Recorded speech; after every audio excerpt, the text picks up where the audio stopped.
तो इसमें हम पाक इशारा लेते हैं।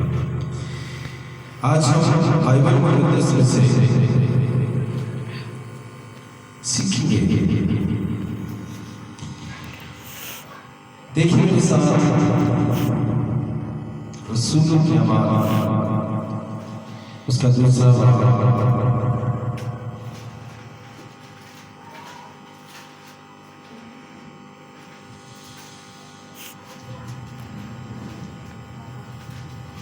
और उसकी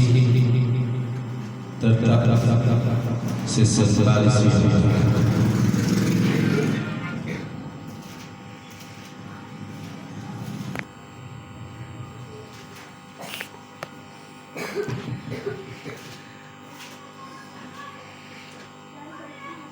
और हर शख्स पर खौफ छा गया और बहुत से अजीब काम और निशान रसूलों के जरिए से जाहिर होते थे।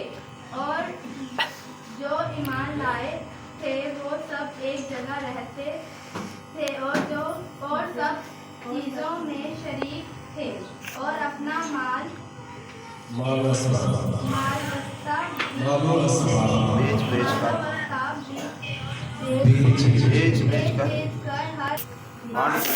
करते थे।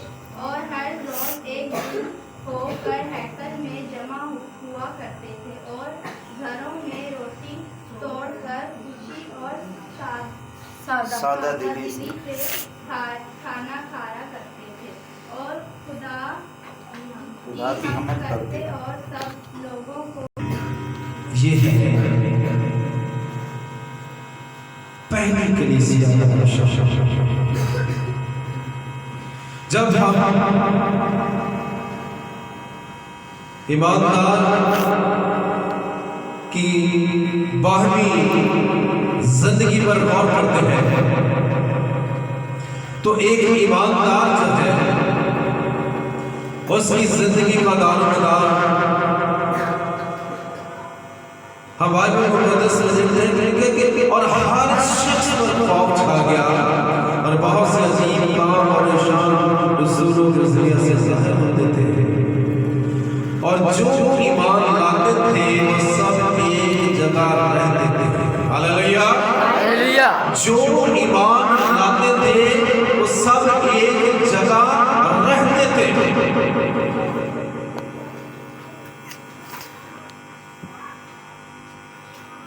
और सब चीजों में शरीक थे। गौर और सब चीजों में शरीक थे और अपना मालो असबाब बेच कर हर एक की जरूरत के मुताबिक सबको बांट दिया जाता था। और हर रोज एक दिल होकर हैकल में जमा हुआ करते थे और घरों में रोटी तोड़कर खुशी और सादा दिली से खाना खाया करते थे और खुदा की हमद करते और सब लोगों को अजीज थे और जो निजात पाते थे उनको खुदावंद हर में मिला देते थे। हालेलुया सब कहें हालेलुया हालेलुया। सो मेरे अजीजों ये जो नक्शा है पहली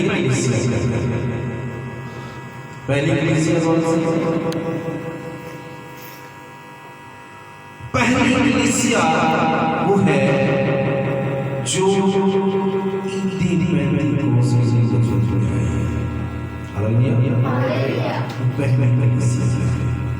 और पहली कलीसिया जो है वो क्या करते थे बड़ी वाज़ेह तौर से और जो ईमान लाते वो सब एक जगह रहते थे और सब चीजों में शरीक थे।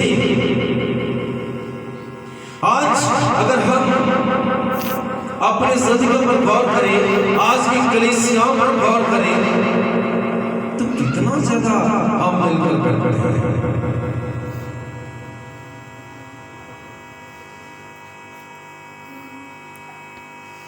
और सब एक जगह रहते थे और सब चीजों में शरीक थे और अपना माल बेच कर हर एक की जरूरत के बावजूद सबको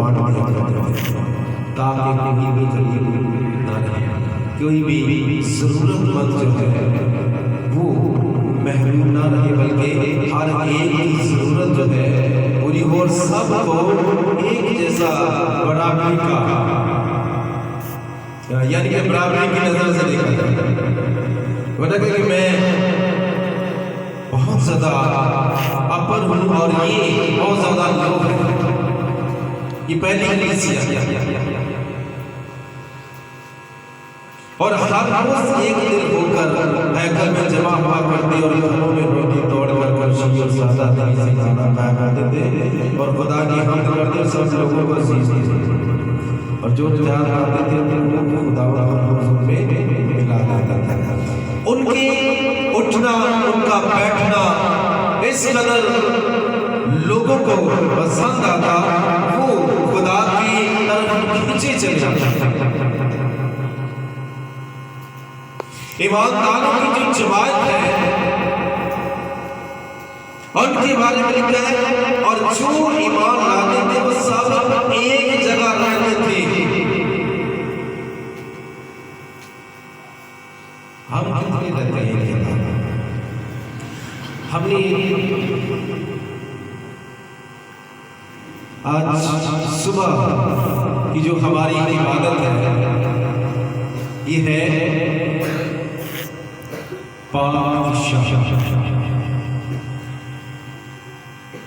और एक इबादत हमारे लिए शाम की जरूरी क्या है? आपसे पूछने का मकसद ये है कि जरूरी क्या है, हमारी जिंदगी में अहम क्या है?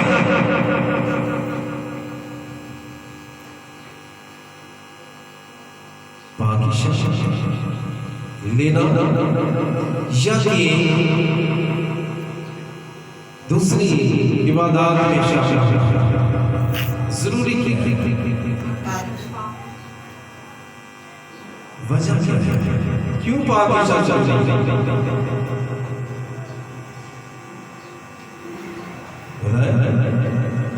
क्यों? इसलिए कि खुदावंद यीशु मसीह ने कहा कि जब तक मैं ना आऊं मेरी यादगारी के तौर पर तुम ये करते रहना। हम क्यों नहीं करते? तो पता लगा एक दुआ शामिल है असली यहाँ इस बात को देखें मेरे साथ, ठीक है? और जो ईमानदार थे वो सब एक जगह रहते थे। अभी इसका मतलब है हम ईमानदार नहीं है, इसका मतलब है हमारे अंदर खोट है। असि दो दफा नहीं जा सकते, मैं थक जाते हैं, असि एक ही दुआ कर सकते हैं, और बड़े काम नहीं। यहाँ लिखा है कि ईमानदार एक जगह रहते थे, हर एक काम में शरीक थे।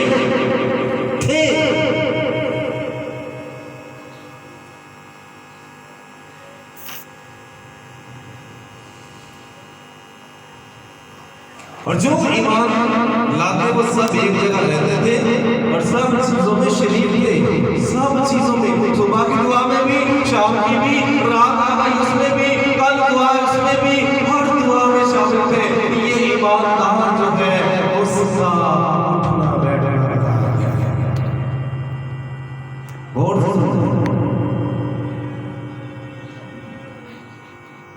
और हर रोज एक दिल होकर हैकल में जमा हुआ करते थे और घरों में रोटी तोड़कर खुशी और सादा दिली से खाना खाया करते थे। यहाँ लिखा है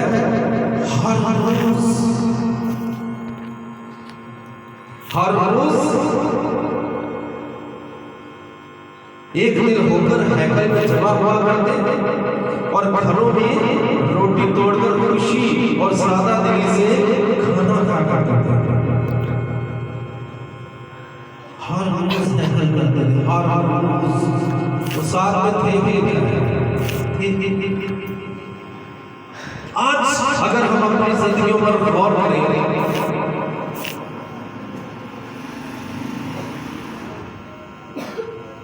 तो हम अपने आप को ईमानदार कहते हैं। ईमानदार लोग जो है उनकी फहरिस्त में हमारा नाम आता है। हम निजात याफ्ता हैं, हम निजात पा गए हैं, मगर जो खुदा के हुक्म है उनसे हम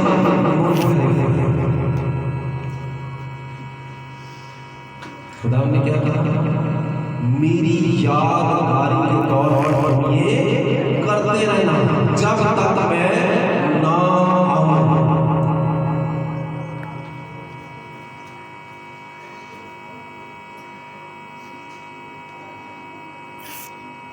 क्यों जरूरी है ये करना? क्यों जरूरी है?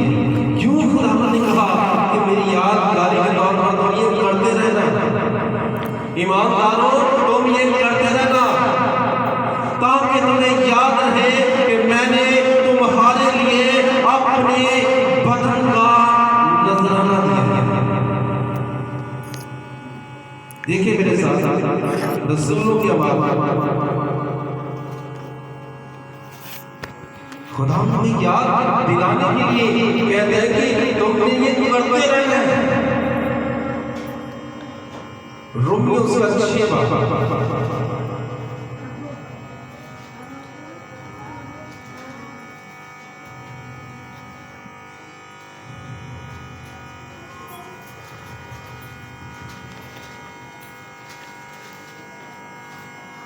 तीसरी आयत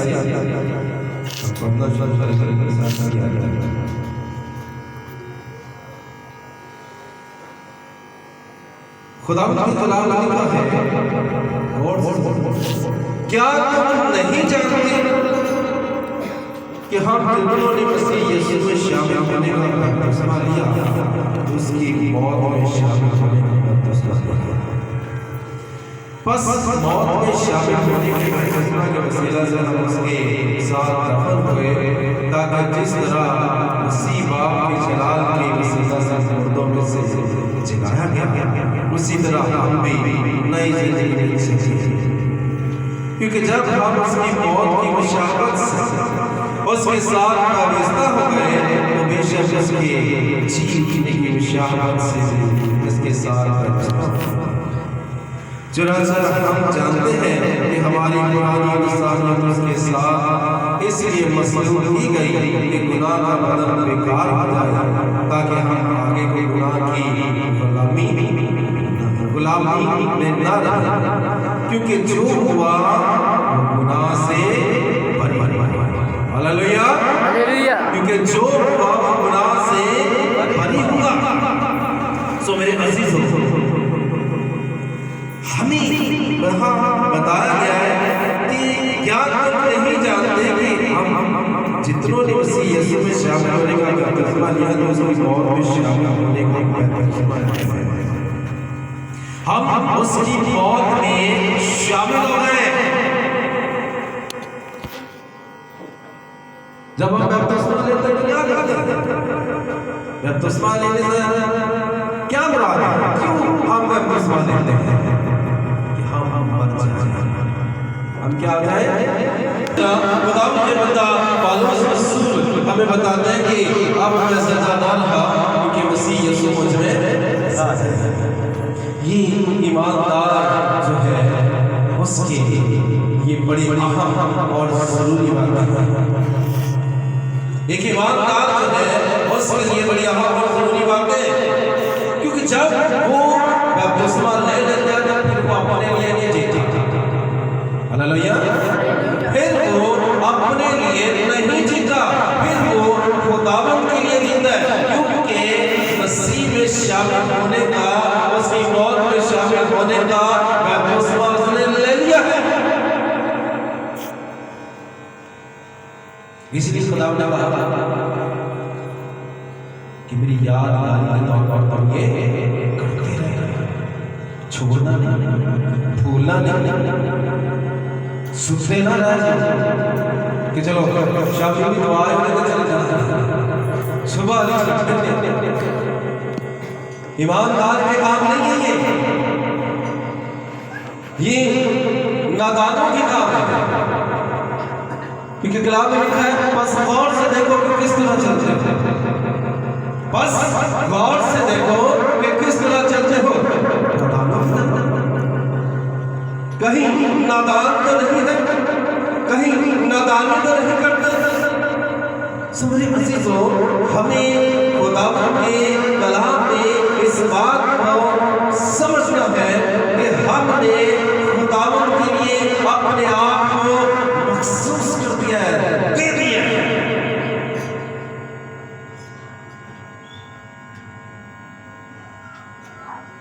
और खुदा का कलाम हमें यहाँ बताता है कि क्या हमने नहीं जानते कि हमें इतना मसीह में शामिल होने का फैसला लिया तो उसकी मौत में शामिल हो गए, उसके साथ शामिल हो गए। बहुत से लोग जो आज भी मरे नहीं मगर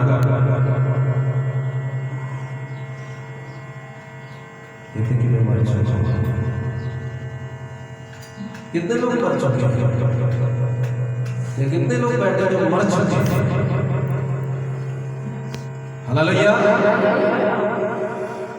सुनिए जब तक हम मरते हैं, बीच के बाद जब तक वो जमीन में जाकर मरता नहीं है तब तक उगता नहीं है। हालेलुया। तब तक फलदार नहीं होता। तो बहुत से लोग अब तक नहीं है। अगर हम मरे होते तो हमें खुदा के हुक्मों का मान होता, हम उसके हुक्मों को मानते। और उसका हुक्म क्या है कि जब तक मैं ना मेरी यादगारी की और ये करते हैं। क्या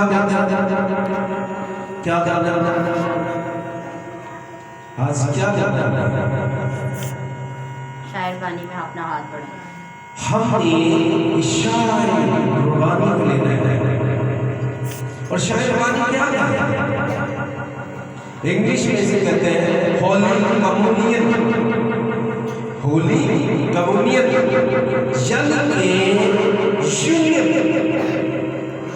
होली कम्युनियन यानी कि यूनियन। होली कम्युनियन का ताल्लुक यानी कि एक जैसे ख्यालात। होली कम्युनियन यानी कि एक जैसे ख्यालात। और अभी हमने जब रसूलों की आवाज में पढ़ा तो वहां उनके ख्यालात देखे। हालेलुया। रसूलों की आवाज में हमने जब पढ़ा तो वहां उनके ख्यालात कैसे थे, एक थे। हमने इस बात को यहाँ देखा कि उनके ख्यालात जो है वो एक थे, लेकिन कि और जो ईमान लाते वो सब एक जगह रहते थे और सब चीजों में शरीक थे। सब चीजों में, दुआ में, कलाम में, परस्तिश में, शुक्रगुजारी में, हम तो तारीफ में, रोटी तोड़ने में, सादा दिली से खाने में। हालेलुया। और उनकी इस ब्लेसिंग को देखकर, उनकी इस बरकत को देखकर और लोग भी उनमें शामिल हो जाते थे। आज ऐसा आज ऐसा क्यों नहीं है? क्योंकि हम उस दौर से खुदा के साथ चले गए। उस दौर से हम अपने आप को खुदा के पास लेकर नहीं आते। अगर आ जाते हैं खुदा के हुजूर तो हमारे ख्यालात, हमारा उठना बैठना एक दूसरे के साथ मैच नहीं करता।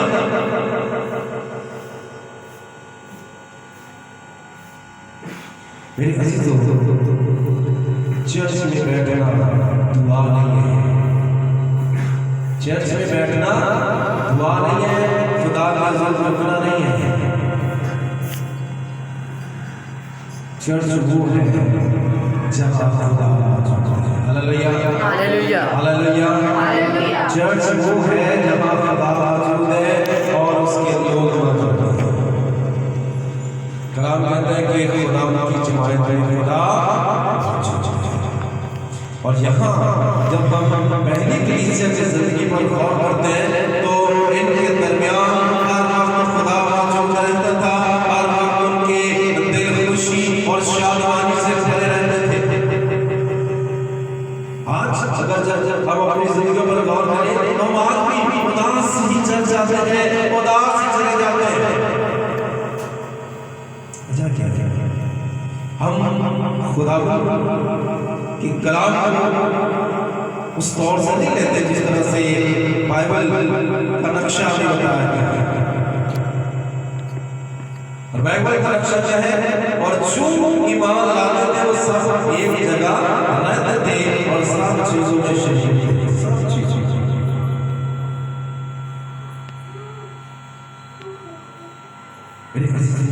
यीशु मसीह हमें बताना चाहते हैं।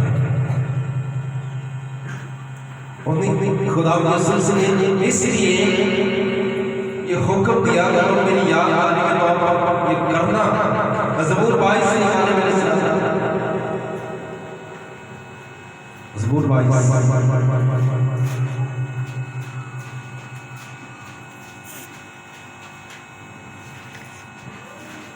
उसकी सोच लिया।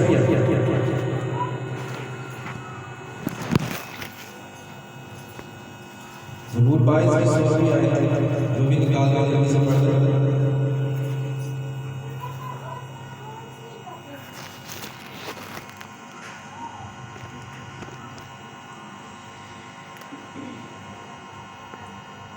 उसका दूसरा हिस्सा बदकारों के गिरोह मुझे घेरे हुए हैं, वो मेरे हाथ और मेरे पाँव छेदते हैं। मैं अपनी सब हड्डियां गिन सकता हूं, वो मुझे ताकते होते हैं, वो मेरे कपड़े आपस में बांटते हैं और मेरी पेशाब बनाते हैं। सो मेरे भाई यहाँ हम इस बात को अपने ज़हन में रखें कि खुदा यीशु मसीह ने क्यों हमें हुक्म दिया कि मेरी यादगारी करता पर तुम ये करते रहना, ताकि तुम्हें याद रहे। क्या याद रहे? क्या लिखा है? बदकारों की गिरोह मुझे घेरे हुए हैं, वो मेरे हाथ और मेरे पाँव छेदते हैं। मैं अपनी सब हड्डियां या कितने लोग हैं जो अपनी हड्डियां गिन सकते हैं? कोई भी नहीं गिन सकता। खुदा यीशु मसीह के बारे में लिखा है, वो कहते हैं कि मैं अपनी हड्डियां गिन सकता हूँ। क्योंकि इतना ज्यादा उन्हें मारा गया, इतना ज्यादा उन पर सल्ब सितम किया गया, उनकी हड्डियां नजर आने लग गई। हड्डियां नजर आने लग गई ऊपर से, कि जो स्किन थी ये सारी खत्म गई। मैं अपनी हड्डियां गिन सकता हूं, वो मेरी कपड़े मेरे अजीजों, इशारे मानी जो है उसको लेने का मकसद ये है कि उसका जो लहू है, वो जो लहू बहा है, उसकी यादगारी हमें रहे कि किस तौर से उसने हमारे लिए अपने आप को उनके हवाला कर दिया। और वो जब उसको छू करके मार देते थे ना, तो उसकी जो स्किन है साथ आ जाती थी, जहां लगता था उसकी स्किन साथ आ जाती थी। इसीलिए मेरी याद आ रही है, क्या याद रहना इशारा पानी लेते रहना, तुम्हें पता चले कि इस तरह से ये मेरा खून है, ये मेरा बदन है जो तुम्हारे लिए दिया गया। हालेलुया। सब कहे hallelujah, hallelujah, hallelujah, hallelujah, hallelujah.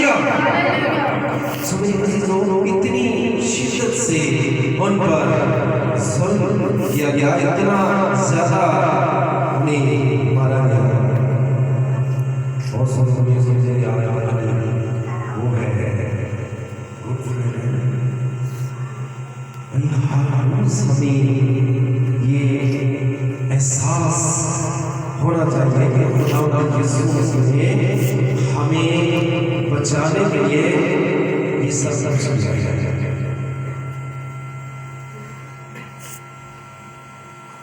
उसकी यादगारी हर वक्त में रहनी चाहिए।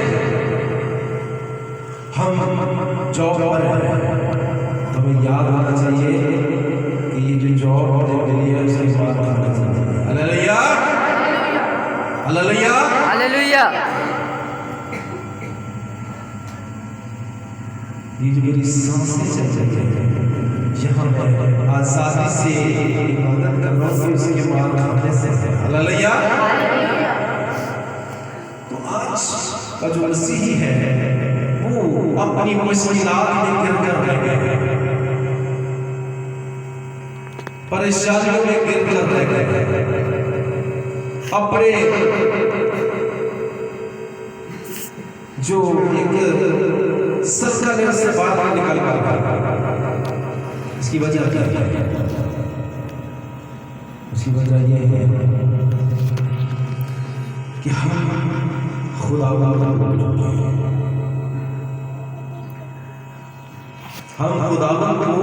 भूल चुके हैं। हम सिर्फ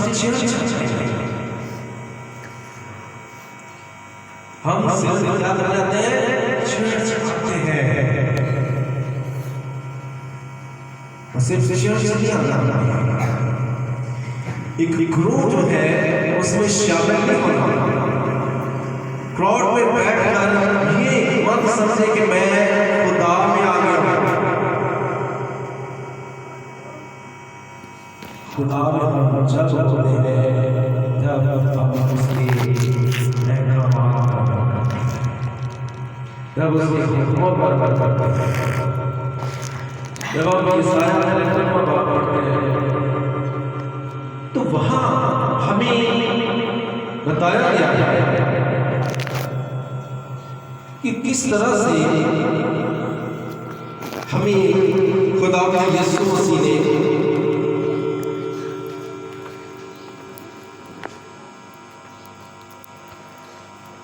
अपने बदन पर मार खाने से या लिखा है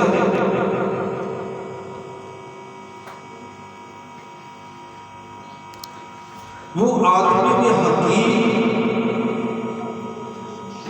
वो मरते कबला लोग इससे किया पहुंचते।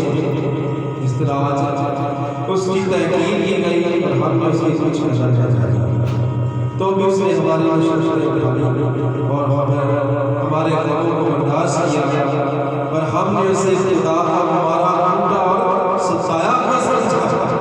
हालांकि वो हमारी खताओं के सबब से घायल किया गया और हमारी बदकारी के बायस समझा गया और हमारी ही सलामती के लिए उस पर सियासत हुई ताकि उसके मारने से हम हालेलुया, ताकि उसके मार खाने से हम शिफा पाए, आप शिफा पाए, सब शिफा पाए।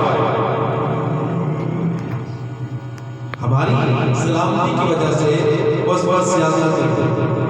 अगर हमारी सलामती इसमें ना होती तो कभी भी इस सियासती ग्रोह के हाथ में चल जाता।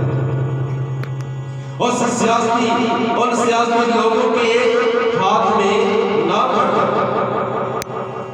हमारी सलामती की वजह से, ताकि हम सलामत रहे, हम तहफ़्फ़ुज़ में रहे, हम बचाए जाए।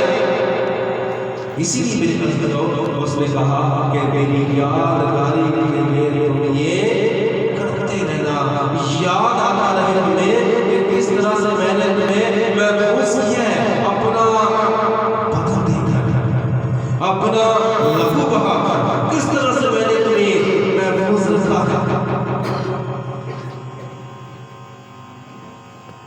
किस तरह से मैंने तुम्हारी हिफाजत की।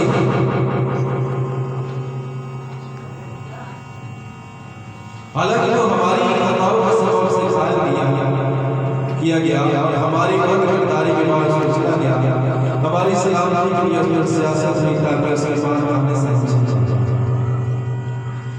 हम सब भेड़ों के बारे में भटक गए। हम में से हर एक अपनी राह को मिला, हमने उसकी कुछ कदर ना जाना। हम भेड़ों की बारी भटके हुए हैं, मगर खुदा हमें समेटना चाहता है। वो हमें भटकने नहीं देता, कहता है कि मेरे पास लोग मेरे पास कि मैंने तुम्हारा फिदिया दिया है। हालेलुया, मैंने तुम्हारा फिदिया दिया है, मेरे पास आ जाओ। और जब हम उसके पास आ जाते हैं तो फिर ना बीमार होते हैं, ना कमजोर रहते हैं, ना कमियों का एहसास होता है।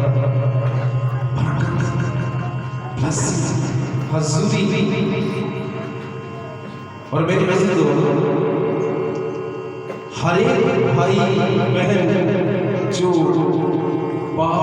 विशा लेते हैं उनके लिए ये बहुत अहम और जरूरी है कि वो इस